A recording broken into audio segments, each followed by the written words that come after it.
Hi, everyone. Thank you for logging on today. We're going to take a few more moments to allow others to join, and then we'll get started.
Greetings.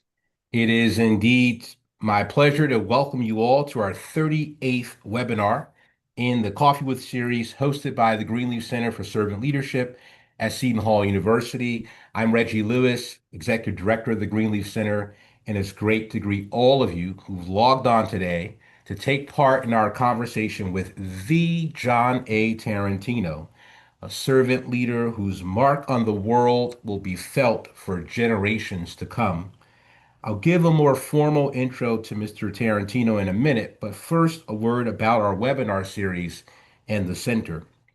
The Coffee with series provides the chance to showcase the inspirational stories of servant leaders and the endless ways in which individuals, organizations, and society in general can be transformed by the power of servant leadership, a philosophy in which the leader first seeks to serve. For over 60 years, the Greenleaf Center has worked to promote the awareness, understanding, and practice of servant leadership. In addition to the Coffee with series, other core programs include the Greenleaf Scholars Program, which funds research on the efficacy and impact of servant leadership, a virtual course designed to provide professionals with the fundamentals of servant leadership practices that are useful within any sector.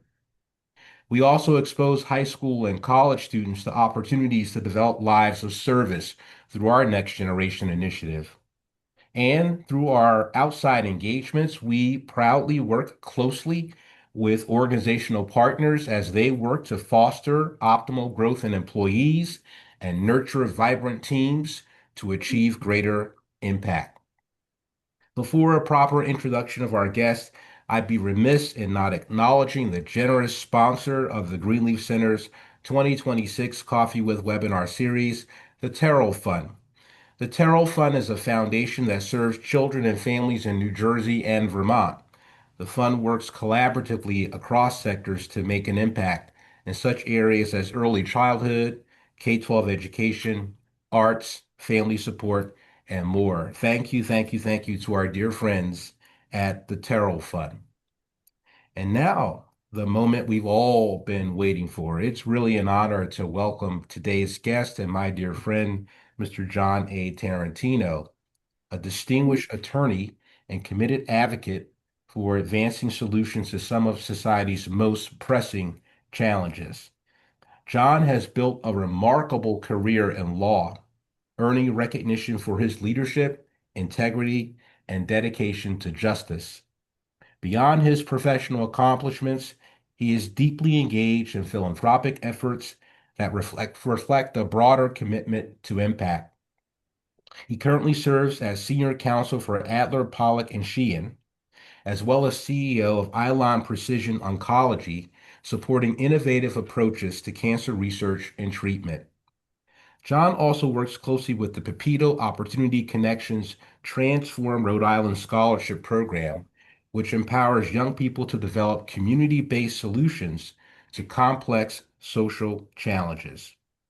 Through these efforts, John brings together leadership, innovation, and a deep belief in the power of people, both in advancing a cancer-free future and in supporting the next generation of change makers. A graduate of Dartmouth College, he holds a law degree from Boston College.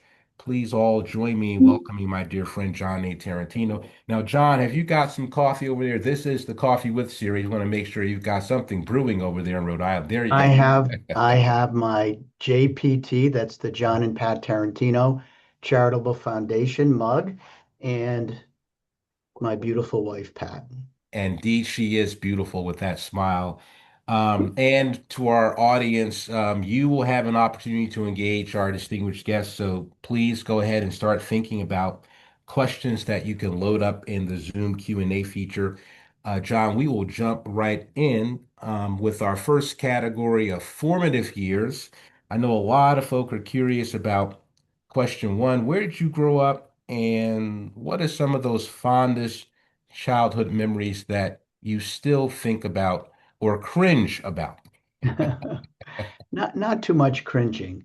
But I grew up in Providence in what's called the Federal Hill section, the Italian American section of Rhode Island. When I grew up, it was almost 100% Italian American. It is a much more diverse area of our city today.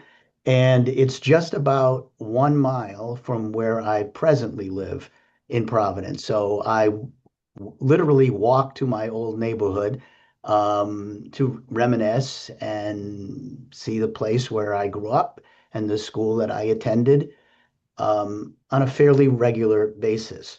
In terms of my memory, what I remember most in my early years was truly the sense of family and community because we lived in a 6 tenement apartment building, and all of the tenements were family members of mine in one Okay. building. Wow. So my grandparents, my family, my aunts and uncles and cousins, we truly lived together as an extended family. And that was in our home. And then right across the street were other family members, and down the street, other family members. And it was truly just a sense of a village, Mhm. a community, a village. The Mhm. church was a really important part of our Mhm. community. Obviously, the school we lived across the street from Kenyon Street School, where Mhm. I went to school. We went home for lunch, Okay. which wouldn't happen today. Mhm. Um, but I have really, really fond memories of growing up as a child, of always feeling that I had family and extended family and just a lot of love. And what is really important to me today, Reggie, just the other day, I was walking in the city of Providence and I heard a voice saying, John, John. And I looked over and there was a man, elderly like me in his 70s. And he was, signaling for me to come over. And he said, You're John Tarantino, aren't you? And I said, Yes. And he said, We went to second grade together. Oh my goodness. And he moved away. He moved away Mm. in the third grade and Mm. just recently came back to Rhode Island. And he said, You look the same. And I Okay. said, well, I'm the same size, but but but the point is that many of my classmates, many of the friends from the neighborhood who, thankfully are still alive, remain friends today. Truly a Mhm. lifelong friendship. Mhm. That's amazing. And I take it you hadn't seen him. Literally, you had not seen each other I since had not second seen him grade. since the second grade. Okay. So you were indelibly etched into his Uh, psyche. I That was. but so a neighborhood in literally in which you are surrounded from the building and beyond by your family and others. That's truly a loving and nurturing village. That's amazing. Um, we're also curious. So in thinking about those younger, more adventurous days of John A. Tarantino, what was going through your mind, John, when considering enrollment at Dartmouth? So a distinguished graduate, you said Kenyon Elementary School, um, Kenyon Street School, Kenyon Kenyon Street Street School. School, and then where was high school? Was that Providence So High? I went to Kenyon Street School. I went to Park View Junior High School, which is Parkview. in Cranston. My parents, when I was 13, were able to purchase their first home. We moved to Cranston, which is about 5 miles away from Providence. And I will never forget my first day at Parkview. I came home from school and my mom asked me what was it like, and I was just astounded.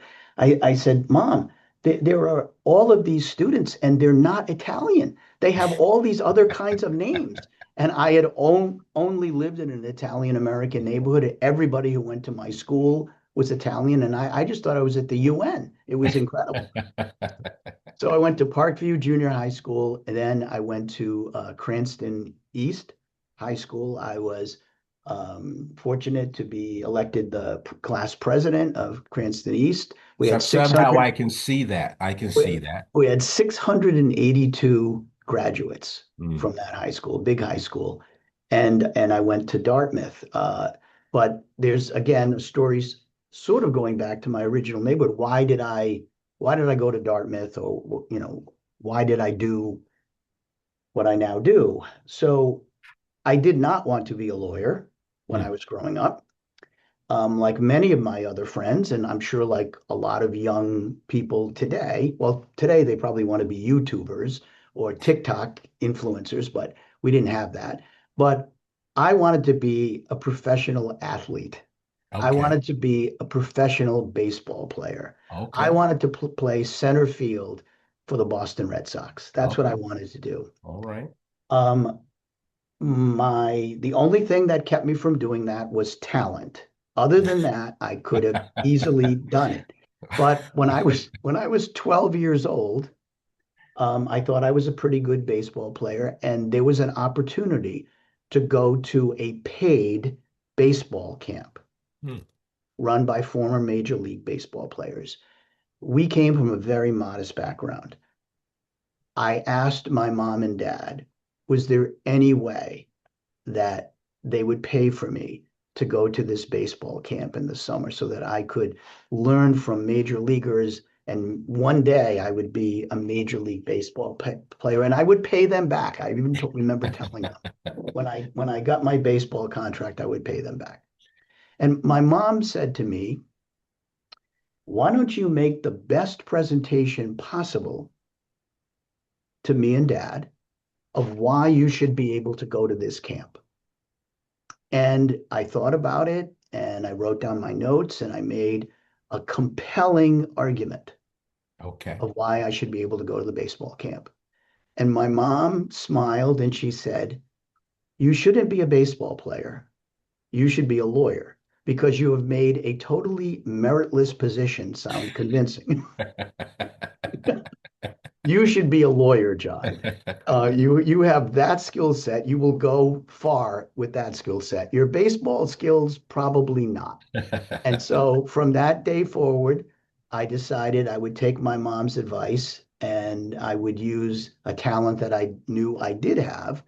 And when I decided I wanted to go to college. I wanted to, be pre-law or things that were at least related to things that I thought were important for law, like reasoning and ability to write and ability to speak. I ended up at Dartmouth because of weather. Now, you will say, well, Dartmouth doesn't have the best weather. It's in Hanover, New Hampshire, which can get very, very cold. But I was accepted to a number of colleges, and I narrowed it down to three. It was Brown University, which was here in Rhode Island, Harvard, and Dartmouth. And I arranged for visits over this time, it was the April vacation, to go to the different schools and ultimately have to make a decision of which of the three was I going to accept. When I went to Brown and Harvard, they were the first two. It was miserable weather. It was cold. It was sleeting. It was just misery. No one was out and about. It was gray and just horrible. And I didn't have a great feeling because the weather was just awful. At the end of the week was my trip to Hanover, and it was spectacularly gorgeous. It was in the low 70s. It was sunny. People were playing frisbee. Everyone was out. The green was beautiful. Everything was wonderful. It was great. And I said, this is where I want to go. And so I made my choice based on the feeling of that day and the weather of that day, but I never regret it. It was a Well, great, great place to go to college. okay. And a great foundation you gained, which got you over to Boston College, and now we're talking to the great John Tarantino of the legal profession. And as we move now to career milestones, one of the things that our little very young research team learned here at Seton Hall is that you, my friend, have been a part of a number of groundbreaking cases and litigation with far-reaching implications for the state of Rhode Island and beyond. Things like supporting the Department of Transportation and Turnpike and Bridge Authority and implementing and then defending against legal challenges against Rhode Island's first in the nation tractor trailer tolling system, which now leads to more funding for critical infrastructure repairs, but also obviously enhances public safety. You've helped us sort out issues like your state's lottery and the sports gaming system. You've also apparently been a part of some other interesting cases that might be fodder for made-for-TV movies. But I want to talk in particular about a particular case that you were intimately involved with concerning educational equity and Rhode Island's largest school district, the Providence Schools. You were successful in representing the state's Commissioner of Education in establishing her power to take control of the Providence schools. Um, as you know, from my background in education, having worked for a state Department of Education that also took over urban districts in New Jersey, that's very difficult work to do. Why were you motivated to argue this case? And more critically, how are the students of Providence better off as a result of the state's oversight of their teaching and learning? Well, I was a Providence school student. It's the school system that I grew up in. And I had read over the course of time some pretty damning studies uh, about the quality of education in our capital city, and that it wasn't improving Mm, despite lots of warnings and lots of caution. It just wasn't improving at all. It was getting worse. Uh, Attendance was terrible, mm, lots of absenteeism, tremendous poverty in our school system. Our school system today in Providence is 90% minority, okay.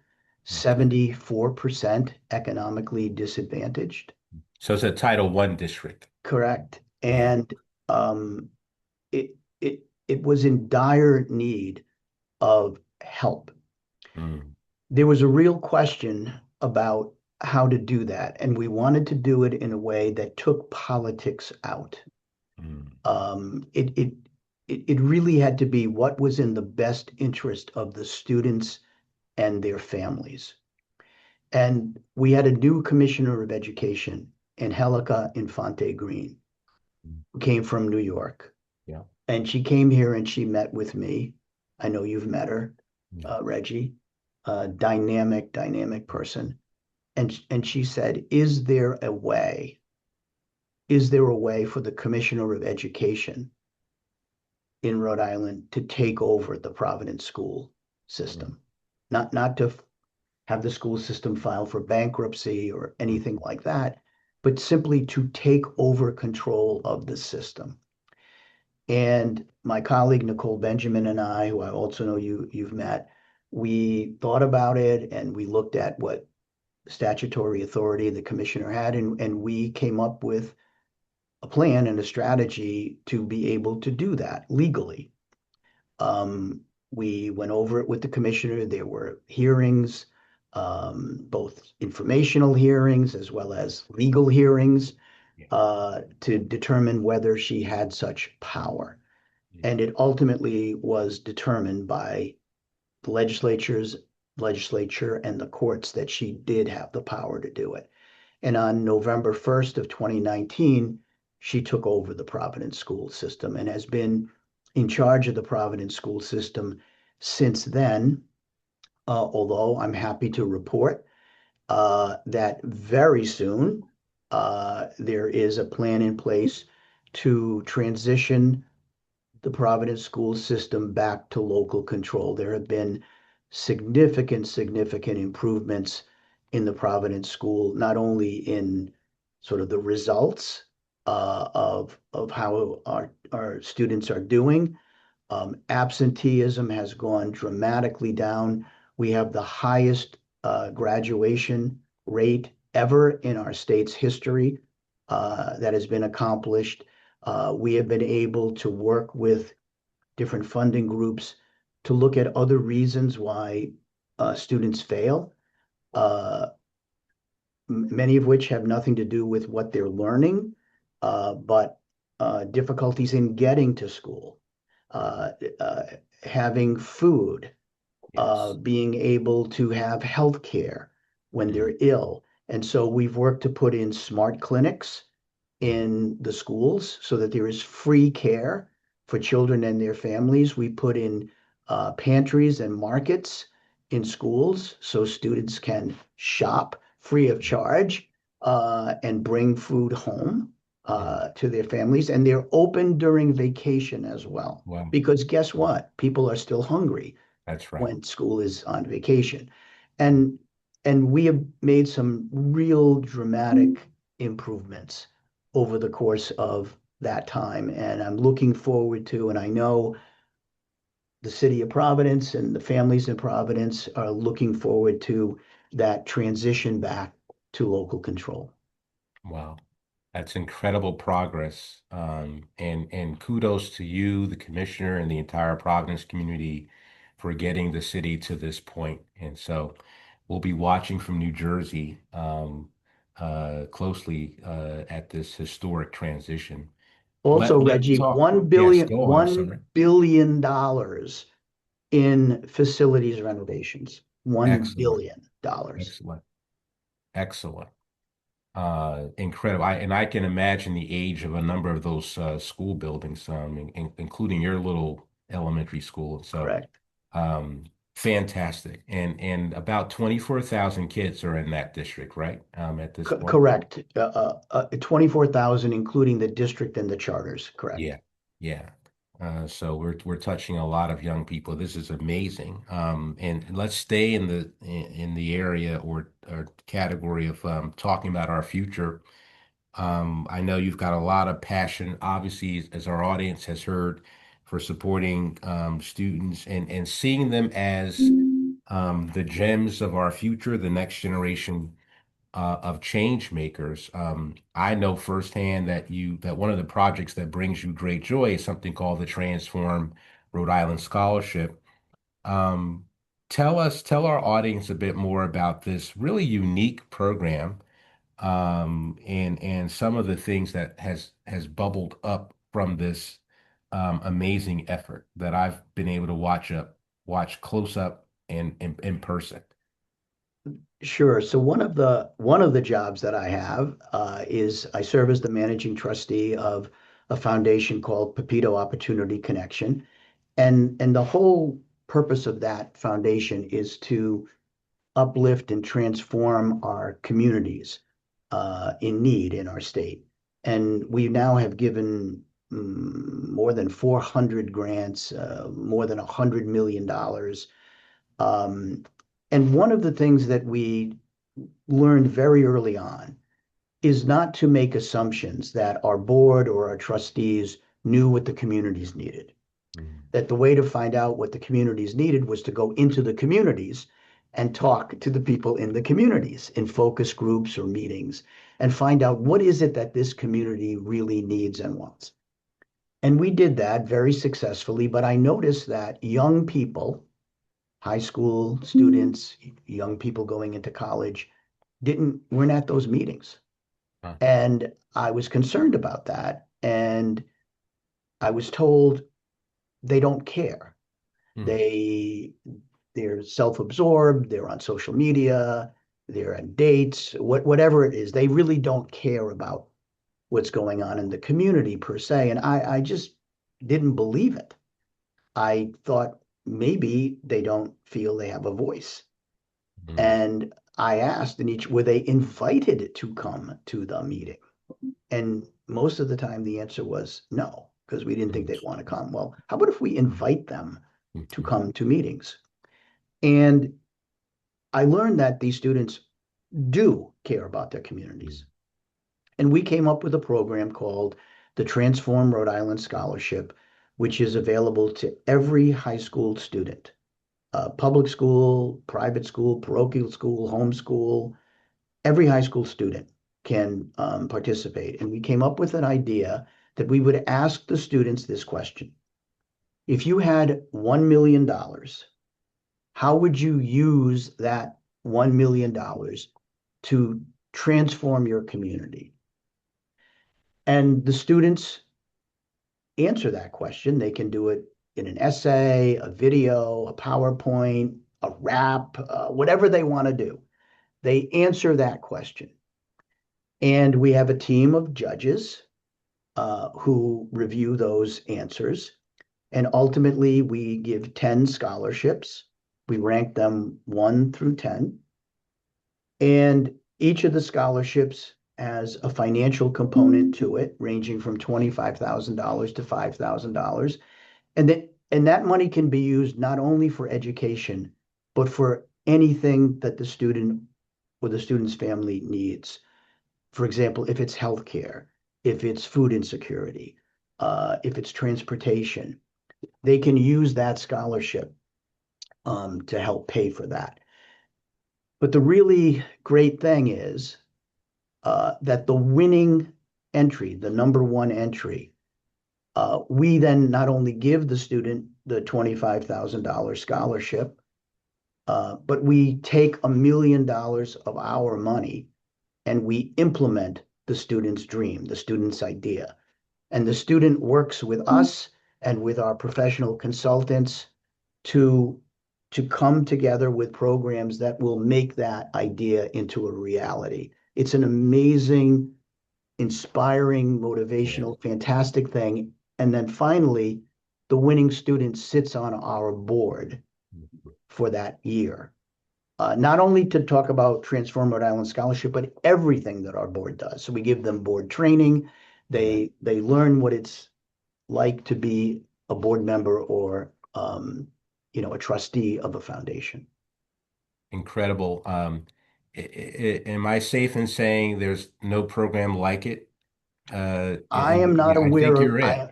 I'm not aware of one, but I encourage more. People can Yes, copy this.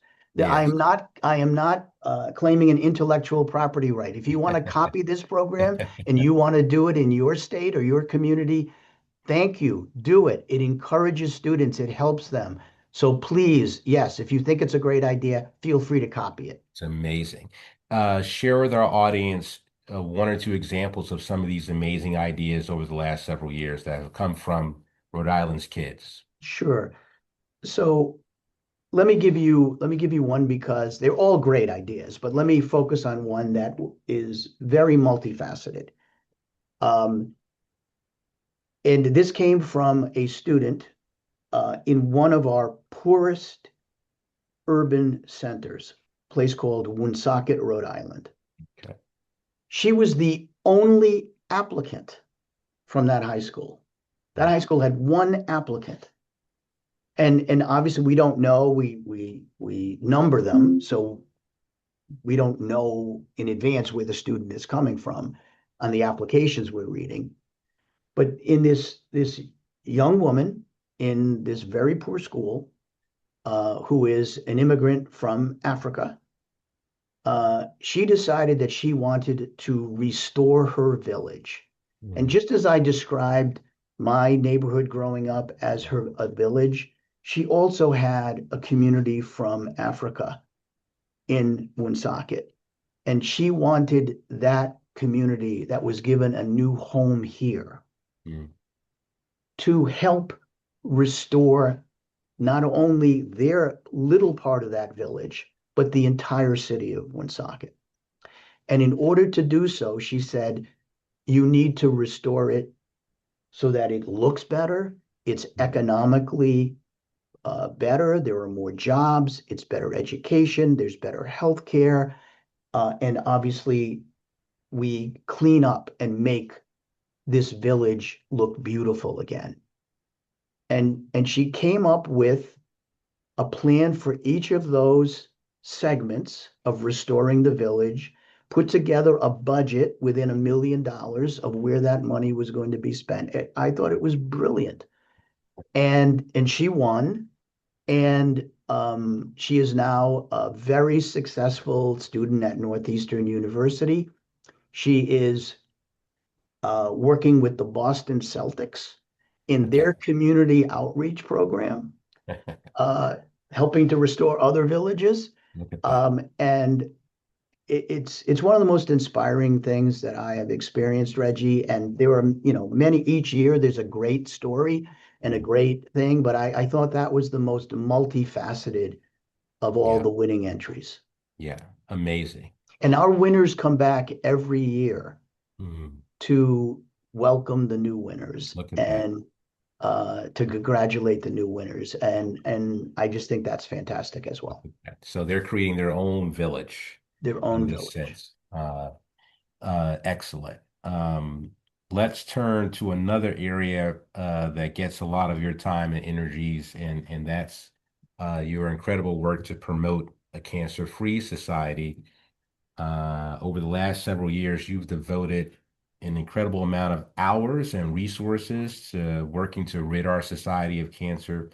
You and a team of angel warriors, if you will, have put together this amazing effort known as Ion Precision Oncology. And the thing that sets Ion Precision apart from other efforts combating cancer is this focus on customized treatment recommendations for cancer patients designed to provide better outcomes. Before we get a bit into Ion, I got to ask you, and I forgot to include this on a list, the advanced list, but where'd that name come from, my friend? Ion Precision. So it's ILON, Ilon, Ilon. ILON Precision Oncology. And it it came from the founders. There were two founders.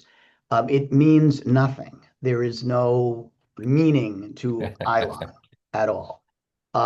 They just started putting together letters, and they thought it sounded nice. Okay. So they liked the sound of ILON.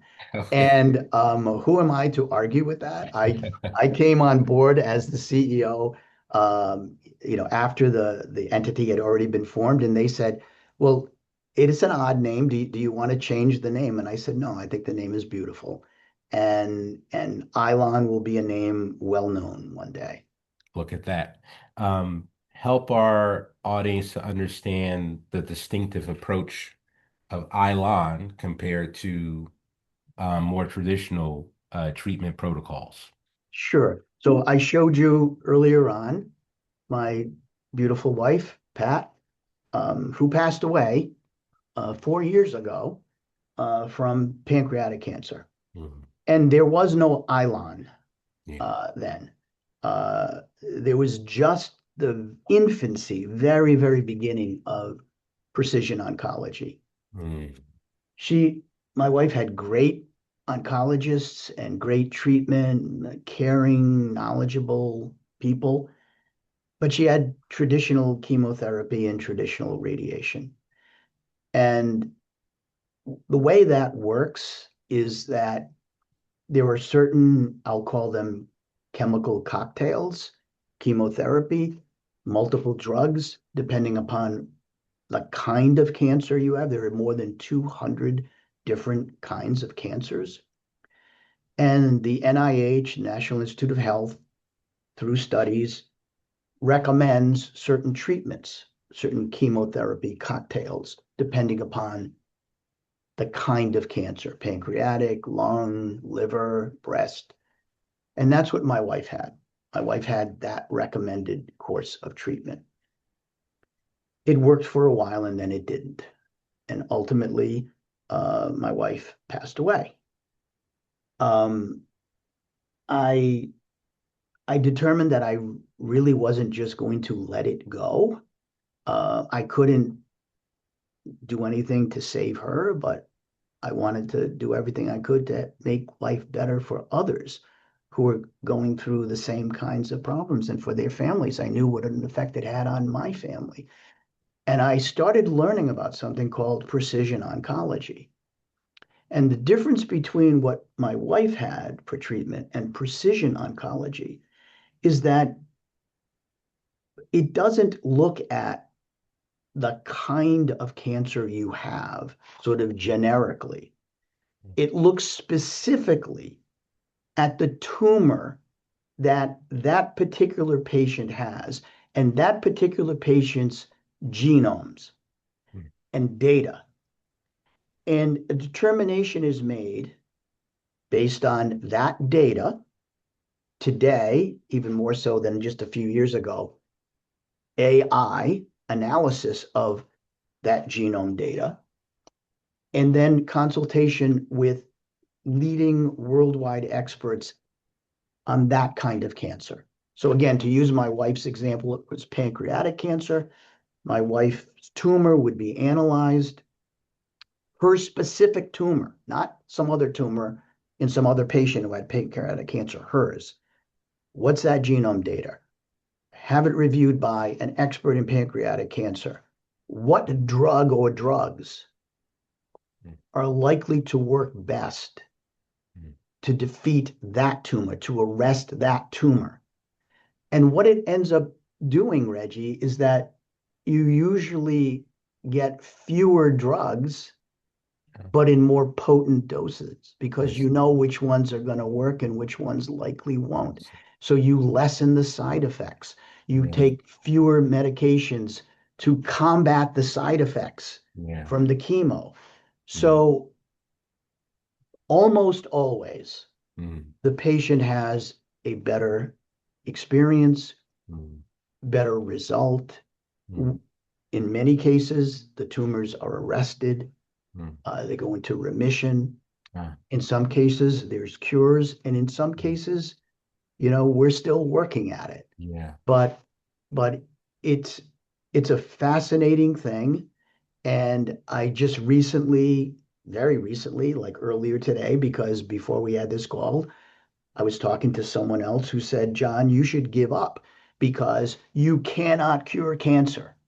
Mm. And I said, I will accept that I can't cure cancer in the sense that there are 200 different kinds of cancer. But what I can do is I can win the one-on-one patient battle against cancer, patient by patient.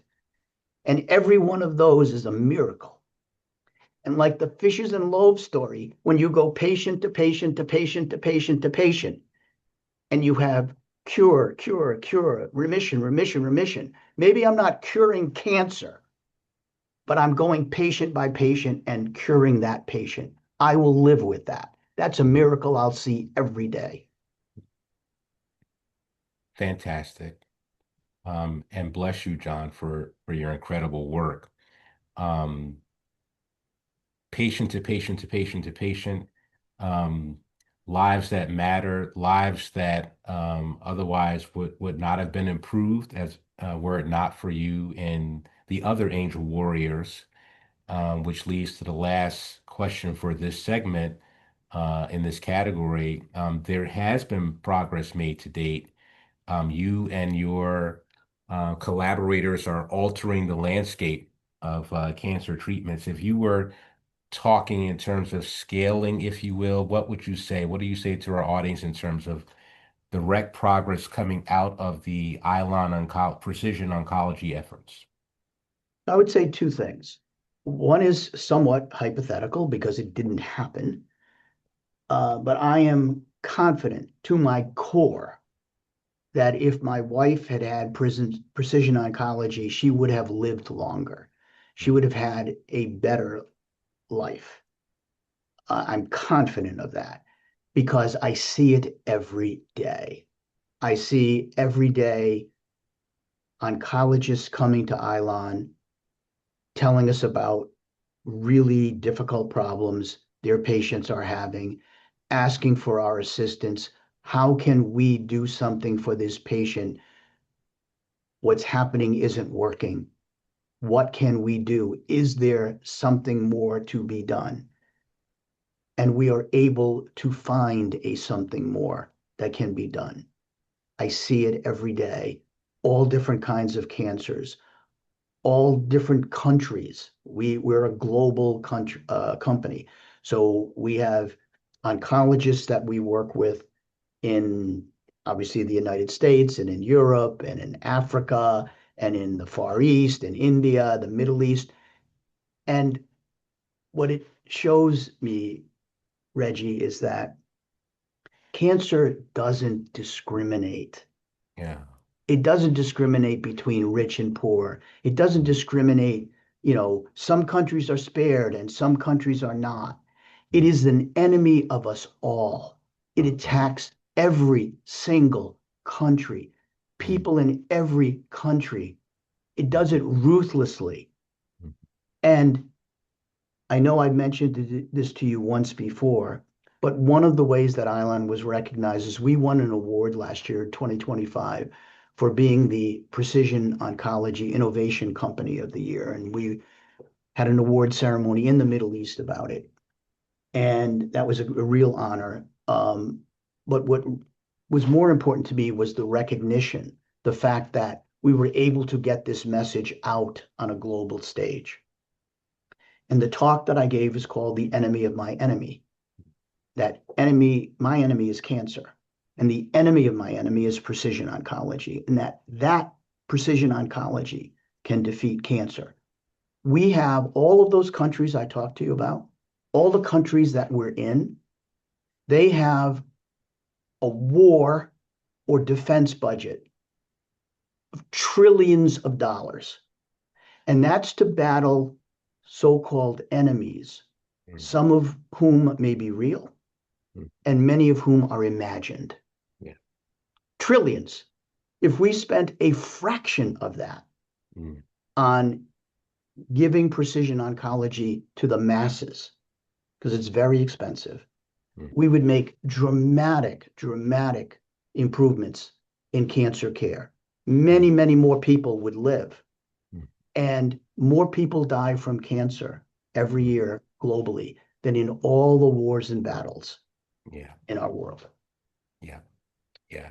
Among those victims are my dad and my grandmother.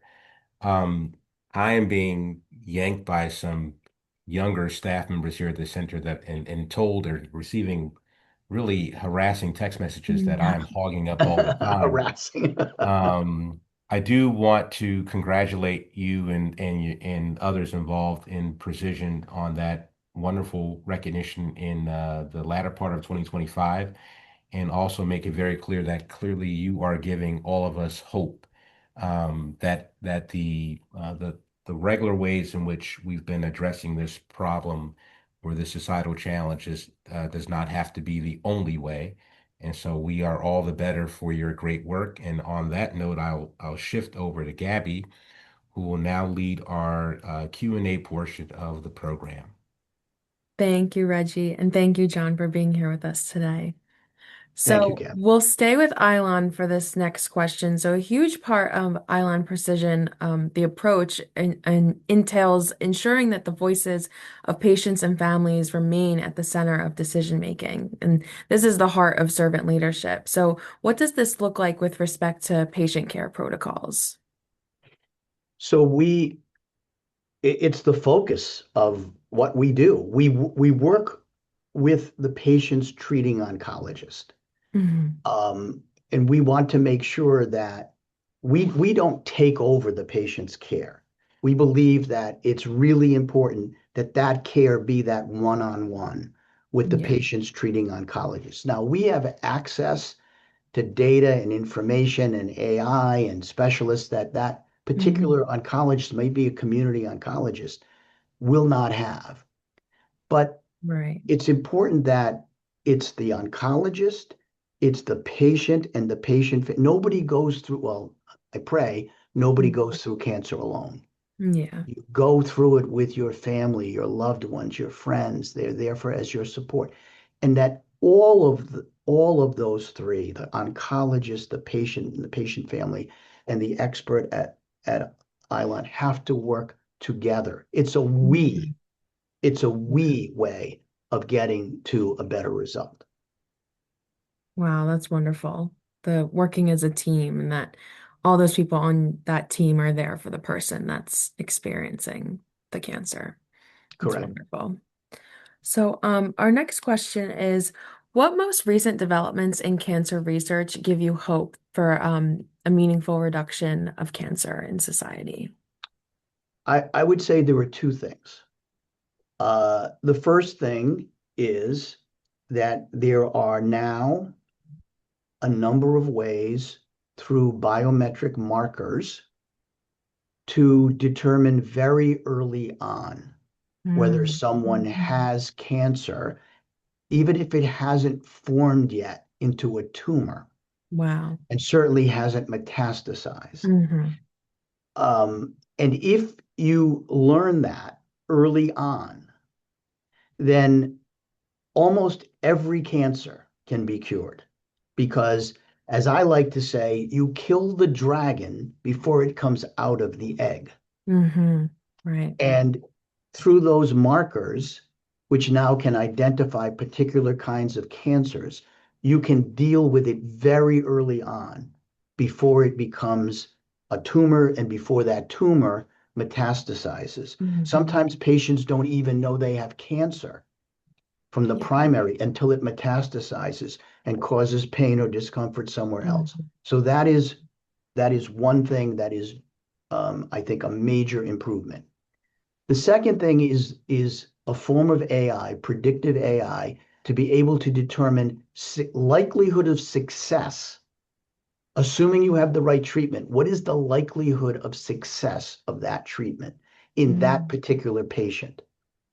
And it's remarkably accurate, 70 to 80% accuracy. Again, what it does, it allows you to make sure you aren't wasteful. You're not wasting not only money, but time. Time. You have to get it done quickly before there's metastasis. And so, with that kind of healthcare related predictive analysis AI, it can make sure you are on and stay on the right track. There are many, many others, but those are two, Mhm. I think, easy ones to understand. Yeah, definitely. Um, and you mentioned time. It's all of this is like a battle against that clock. So it seems like these two things can really help lessen that stress and that pressure.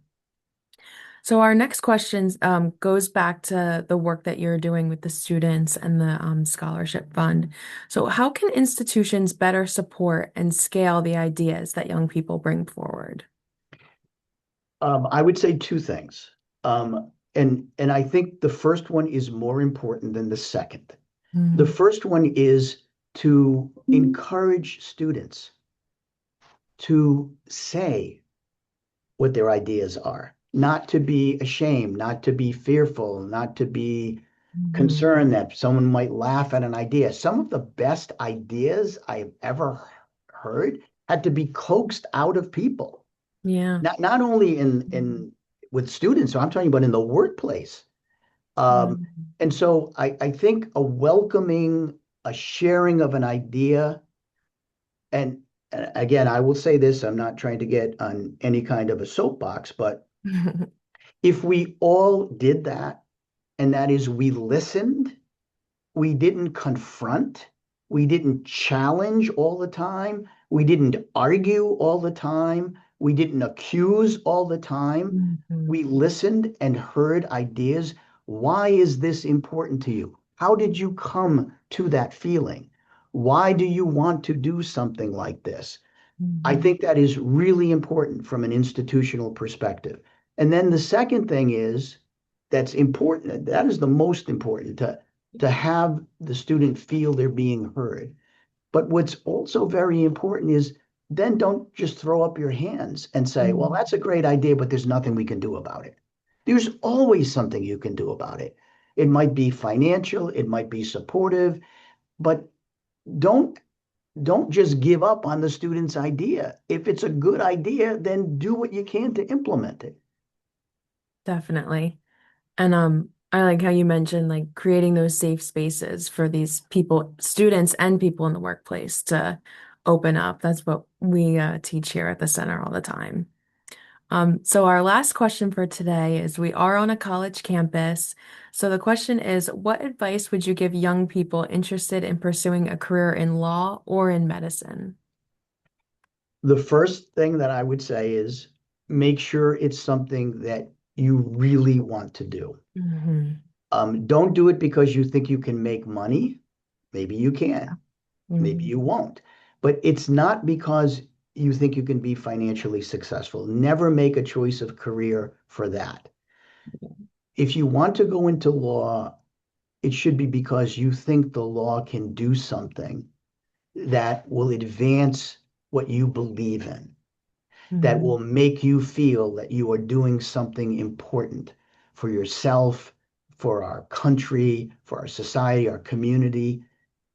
So if you believe that's what you want to do, and it's for that purpose, not to make a lot of money. Hmm. The same thing in medicine. If you want, I was just this morning at 8 o'clock this morning, I was at a program where we're taking young high school students who Wow. have interest in medical careers. And I was Mm. at our major cancer center this morning. They were selected, very competitive. There were 17 of them. And what I heard over and over and over again, why did you want to be part of this program? Because I want to help people. Yeah. And if that is what you want, if you want to help people first, whether you're helping through research, whether you're helping through teaching, whether you're helping through patient care, whether you're helping through counseling or social work, if that is what you believe in, if that is what is driving you, then that's why you should go into that career. Mm. Wonderful. Well, thank you so much for being here with us today, John. This has been great. Well, I thank you and thank Reggie. It's been a great time and a great experience, and I believe believe in what you're doing. I believe in servant leadership. And I know there's a lot of other folks who are probably, listening today who also share that belief and go out in your communities and share that belief and tell people about it. Mhm. Yeah. Thank you, John, for being with us. Thank you for your story, your example, and we're so grateful, really, to your mom who told you that you had a meritless argument. You didn't That's belong in baseball. You Mhm. that's belong right. right where you are now. So we That are that grateful to Yeah. you. I know that Gabby has a few announcements. Yes, thank just you. a few brief announcements. So, applications for the 2026 Greenleaf Scholars Program are due tomorrow. This program funds researchers who works promotes the efficacy and impact of servant leadership. If you're interested in the program, you can go to greenleaf.org where all information is linked on the homepage. Registration for Foundations of Servant Leadership is open for our May course. This is a course that examines the efficacy of leadership approach that fosters growth in others, builds strong, vibrant teams, and leaves organizations and communities better than the way they were found. For registration information, you can go to greenleaf.org where all is linked to the homepage. If you would like to stay connected with the Greenleaf Center to learn about our upcoming webinars, you can follow us on LinkedIn, Facebook, and Instagram. All information is posted on these platforms. And lastly, thank you to the audience who logged on today. If you could take a quick moment to complete the Zoom survey that will automatically pop up after this webinar, we would greatly appreciate it. So thank you again, John, and I hope everyone in our audience has a great day too. Thank you. Thank See you, you. Take John. care.